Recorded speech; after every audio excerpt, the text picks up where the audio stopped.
I may be about a year yet, but I'm finally talking about Tales of the Jedi before Tales of the Empire comes out. That's actually what's really motivating me to actually get this done.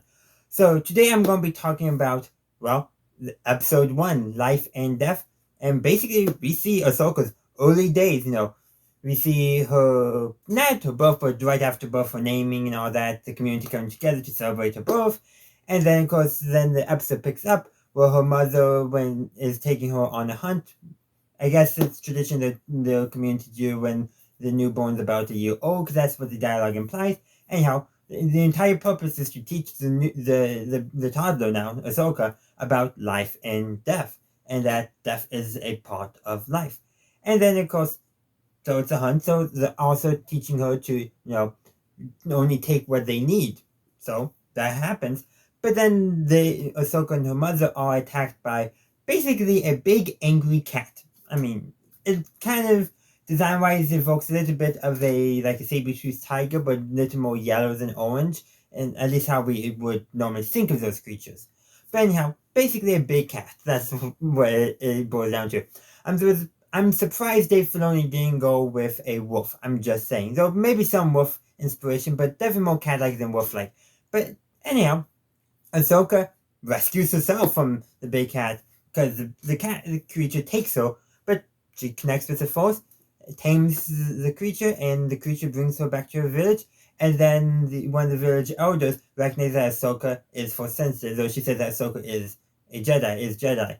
And so that's where the episode ends. But it's a great episode. The animation is beautiful, and it's really showing us, Ahsoka connecting with the Force for the first time. That's the purpose of this. And then, of course, this, I'm presuming, is going to be built on in the other episodes of Tales of the Jedi, but we'll talk about those later. So I just finished watching the second episode of Tales of the Jedi. Like I said when I talked about episode 1, I'm a bit behind, but I'm catching up in time for Tales of the Empire. But anyhow, episode 2 is Justice, and this is the beginning of Qui-Gon's story. Well, maybe not the quite beginning, because we don't see when he actually entered the Jedi Order and was discovered to be Force sensitive. But I would say this is probably his journey on his path to the dark side, his decline.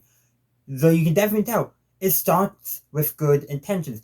Him and his Padawan Qui-Gon, they go to a plan because they are trying to rescue a senator's son.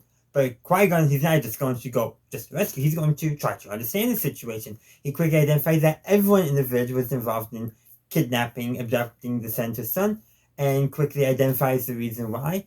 And when the senator brings troops to try to retrieve his son, you know what Qui-Gon does? He stands between them, tries to get the senator to do the right thing, and defends the residents against the senator. And though in the process of the fight, he gets angry at the senator and he taps into the dark side and starts force choking the senator.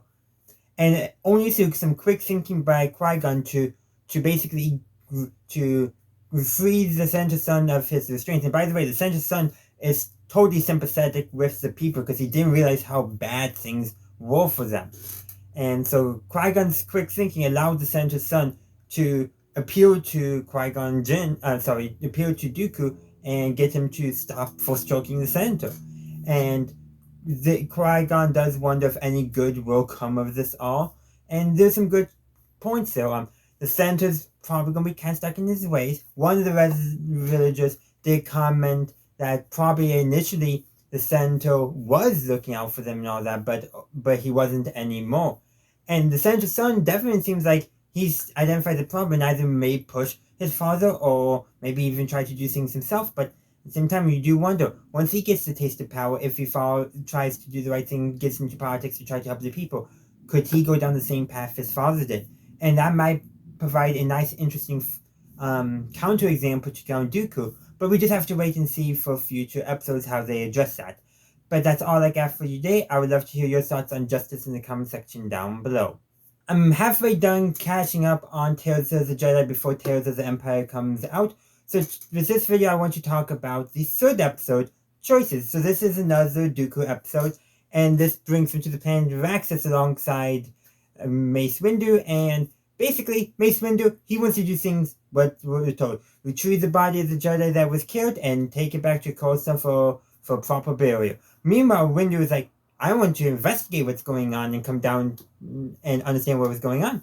So what it turns out was the Senator's own guards killed the Jedi in a surprise ambush because they basically they saw the Jedi as basically the lapdogs of the Republic, just doing whatever the Republic wanted, and also, wanted to force the Senator to do what's what I'm looking for, to implement their agenda. Some of the guards, not all the guards, of course. So basically, they were trying to implement a coup. It failed because the Jedi was there. But at the same time, Dooku, he's sympathetic with the cause. He tells one of them that he agrees with their sentiments and their right to defend and protect their planet from exploitation, but he does not condone their methods. But you can also see, Dooku is going down a dark side. He's politically becoming separate from the Jedi, but at the same time, he's going from there from the right intention until Palpatine starts twisting him to get him to maybe take the unsavory parts, the actions that he himself disavowed from the guards. He's going to do those exact same steps, those extreme methods. He's down that path. He's making political choices in face of political choices. He's seeing the Jedi, I would say, almost as apathetic as to the needs all around. And in some ways, this contrasts with Dooku, who is straight line following the will of the directions of the Council and of the Senate. No, not looking to deviate, truly following the will of the Force. And you can see, everything's being set up that Dooku is going on his dark path with good intentions. There's a saying, the path to hell is paved with good intentions. And I think that's very much the case with Dooku. He had the right heart. He just didn't have the right means to fulfill that without tapping into the dark side. Plus, you know what? While Palpatine hasn't shown up yet, that's probably going to be the next time we see Dooku. And like I said, he's going to be twisting Dooku to embrace the darkness, which will lead to more of what Dooku actually is against. But Dooku will be lost by then. But that's all I got. I would love to hear your thoughts on choices in the comment section down below. We only got a few days before Tales of the Empire airs, and I got a couple more episodes of Tales of the Jedi to finish reviewing. So today I'm going to be talking about Episode 5, Sith Lord. So this is the last of the Dooku episodes of Tales of the Jedi, and he's embraced the dark side. He's firmly done it. And of course, we can see in the past 2 episodes, Dooku, he's on the dark path, but his motivations are still solid. He still is caring about others. But between the last episode and this episode, Palpatine has been basically manipulating Dooku the entire time, getting him to betray the Republic, betray the Jedi, betray his friends, all of it. And then at the end, Dooku kills Master Yaddle and is officially Palpatine's new apprentice. And the thing is, Palpatine did the exact same thing to Anakin. In fact, they definitely chose some of the same language to really convey that. Like, I remember several scenes where Palpatine refers to Anakin as my friend. Guess what Palpatine refers to Dooku as? My friend. It's all a part of his manipulation. He's talking about how the Jedi are lying and things like that, just to manipulate Dooku and to manipulate Anakin. It's different in some ways, though, because Palpatine chose to show the Jedi as betraying the Republic to get Anakin on his side, while Palpatine chose to show manipulate Dooku into thinking that the Jedi are entirely too attached to the Republic, entirely too willing to do whatever the Republic wants. And there is some truth to that in both cases, and that's what makes Palpatine's manipulation so insidious. See what I did there?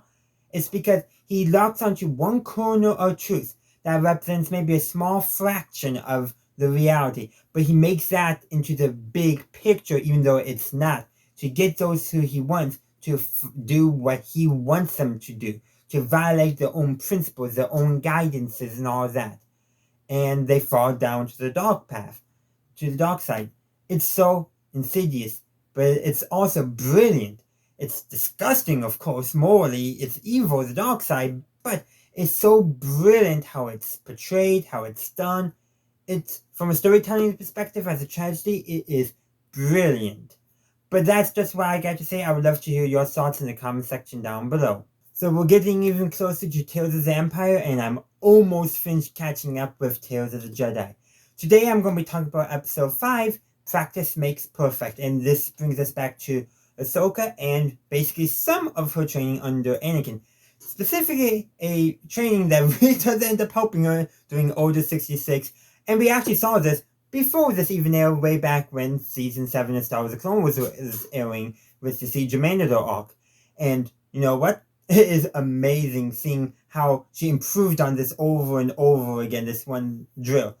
The Jedi, they have a similar drill, using the training remotes and all that is easy. Anakin considers it easy and that the droids are easy, and he wants to prepare Ahsoka to face unpredictable threats on the battlefield. So he modifies the test. Instead of using droids, training remotes, he uses clone troopers with the blaster set to stun thankfully, and this prepares her a lot of way. Early on, yeah, she's struggling a lot, and she gets stunned pretty quickly. But once she wakes up quicker, so she's developing an immunity to stun bolts, apparently. And 2, she gets better and better. And there's a lot of neat transitions also with this. The first transition occurs, after several rounds, it transitions to onboard the hangar deck, and the clones are now, instead of phase 1, they're in phase 2 armor, and that ends with Rex pulling out his blasters set to stun and firing. And then that transitions to what we saw in the Siege of Mandalore arc with Order 66, now that somewhat, because it transitions to right before Rex and Ahsoka enter the hangar about to face Jesse and the rest of the 332nd, I believe is what it was, basically the detachment of the 501st that Anakin sent with Rex and Ahsoka to Mandalore. And that's where it ends. Now, I think they added one line of dialogue regarding I don't know. I don't remember if they actually showed this scene or not. But apparently they added one line of dialogue that was clearly not present, about hoping the training works out. Which it definitely does normally no, but it's so amazing. And by the way, the first clone trooper who stunned Ahsoka was Jesse. And so that's kind of a neat little connection between basically the real deal and the training. The clone trooper who was the first and kind of the last was the same trooper. And also I gotta say, I liked how Jesse in that first training thing apologizes to Ahsoka for stunning her, which is just so amazing. And there's a few other neat things, like we saw Kanan and his master Depa Billaba too in the training room, in the Jedi Temple early on, which I gotta say that was neat.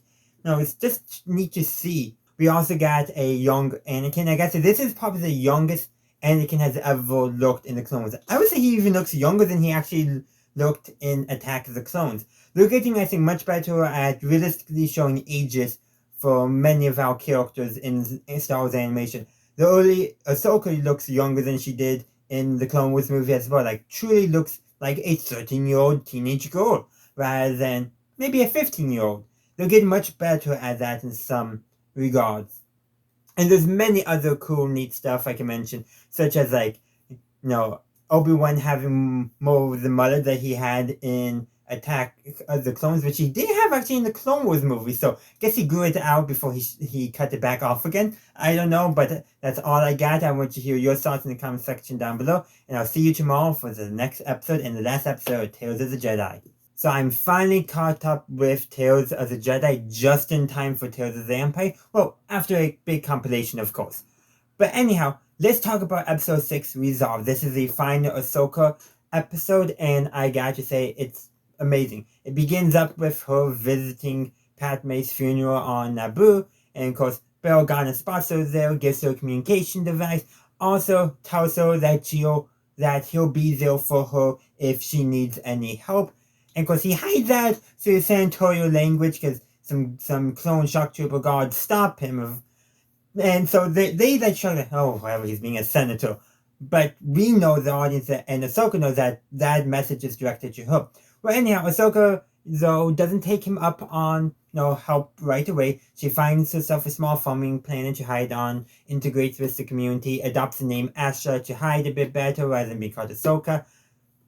I wonder if she kept Tana as her last name. Obi-Wan did. Probably not. I think she might have been a little smarter. But one neat thing about Asha is that in the original concept art for Star Wars The Clone Wars, they were going to call Ahsoka Ashla. So that's kind of a neat little tie-in there. But eventually, she has to use her force powers to save one of the farmers from a big heavy straw stack from falling on her. Of course, her brother, so that one of the farmer's brothers, turns Ahsoka into the Empire, reporting as a Jedi, and him, his sister, and then one of the village elders, maybe their father, grandfather, I'm not sure, and Ahsoka are the only ones who survived the Inquisitor's rampage. And Ahsoka defeats the Inquisitor very quickly. No, she just centers herself, grabs the lightsaber from him, and slashes him. Of course, we know eventually she'll purify those lightsaber crystals to make her white lightsabers that we see later. And there is some differences I know between the novel Ahsoka, mainly some of the descriptions of the Inquisitor. But one thing I do want to say is neat. This Inquisitor and then Martok in the Star Wars Ahsoka show, both of them, when they're defeated by Ahsoka, they just basically deflate. This Inquisitor deflates a bit more, while Martok turns into green dust when he kind of deflates. I think that is a neat little thing there, and we'll probably see more of both of these in the Tales of the Empire series, so that's a little neat cut there. But anyhow, Ahsoka contacts Bail Organa, and he comes and picks her up along with the three survivors. I have a vague feeling that I don't remember her name, but the one who Ahsoka saves with the Force from the straw is probably going to end up joining the rebellion a little more firmly than her brother is, who is definitely a little more pro-Imperial, but that may have changed now. Though another thing too, he does express his sorry, and one thing to really show how Ahsoka is a Jedi, before she even knew that, at least before he vocalized it, she might have sensed this through the Force, but that's not important. She still saves him from the Inquisitor, showing that she's a true Jedi. And like I say, another great episode. I do want to hear your thoughts on Resolve in the comment section down below. And at the end of tomorrow's compilation, I'm going to be talking about all of the episodes of Tales of the Jedi. So I'll see you then for that. So like I mentioned at the end of talking about Resolve, I'm now going to be talking about all the episodes of Tales of the Jedi, what they're all saying together. I think there's a strong reason why they focused on why they chose to focus on Dooku and Ahsoka. Both of them are Jedi who left the Order, but for drastically different reasons. But both of them, oddly enough, does involve Palpatine, of course. Granted, being this Darth Sidious and master manipulator and all that does make sense. But Dooku, he saw the problems with the Republic and hoped the Jedi would step up to, help the people of the galaxy despite problems and all that. But they just didn't, and Palpatine took advantage of that to manipulate him into leaving the Jedi and becoming a Sith. Meanwhile, Ahsoka, she knows what the Jedi should also be, helping the people of the galaxy. But the Jedi being entwined in war just failed. But Palpatine never got his hands on her. Never got a chance to manipulate her, so she one day fought the dark side and too, probably way harder to manipulate her because I think she just had a much stronger moral compass. I.e. she didn't have any dark tendencies like Dooku did. The very first Dooku story, I think, was vital in showing that Dooku had dark tendencies. He still was doing the right thing, wanted to do the right thing, but his dark tendencies made it much easier for Palpatine to manipulate him, just like Palpatine took advantage of Anakin's own dark tendencies to help the manipulation along. So basically, we get the story of two fallen Jedi, but one's fallen in the sense of fallen to the dark side, and the other's fallen in the sense of abandoning the Order to eventually become what a Jedi should be. But that's all I have for Tales of the Jedi. I hope to see you guys in my next video. I will say I'm going to be kind of very busy for the next week or so I may not get my Tales of the Empire reviews out right away. This happened also last year with Tales of the Jedi as well. I was just busy when it came out and it just slipped past me. But hopefully I'll get, within a week or two, get Tales of the Empire watched and reviewed.